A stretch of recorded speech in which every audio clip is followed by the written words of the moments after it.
Hey, this is Magnus. So RAW versus JPEG, Tony versus Jared. Here are my comments.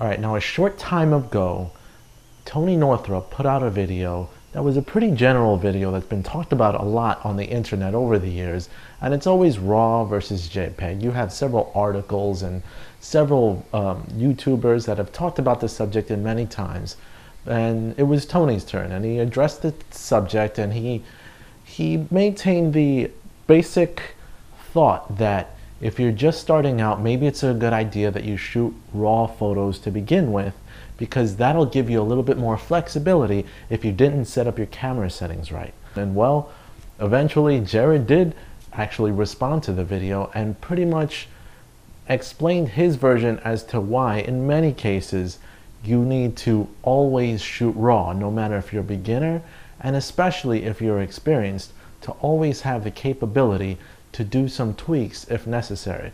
Now I'll give you the link to both of those videos, but I'm going to give my comments on what I believe you should use. First of all, I'm mostly a cinematographer when it comes to shooting with high-end DSLRs or mirrorless cameras. But when it comes to actually taking pictures with these cameras, of course, I'm going to always use RAW plus JPEG when I'm taking these photos, because I believe that taking the JPEG lets me get it out quicker, as quickly as possible. If I've got someone who wants to see the photo right away and send it to my phone, I love the capability, especially in modern DSLRs and mirrorless cameras, to just connect it to your phone right away, either upload it on Instagram or send it to a person who just really wants the photo right away. However, sometimes you don't always get that perfect shot, and sometimes you just want to go back and actually enhance the photo, and I believe that RAW files give you the ability to do that a lot better.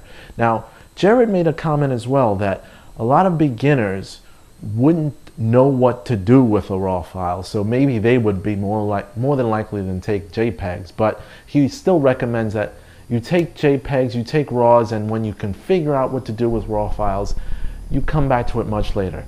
I partially agree with that, but I'm going to give you my quick little scenario of how I learned to use RAW files from beginner to becoming a little bit more experienced with cameras.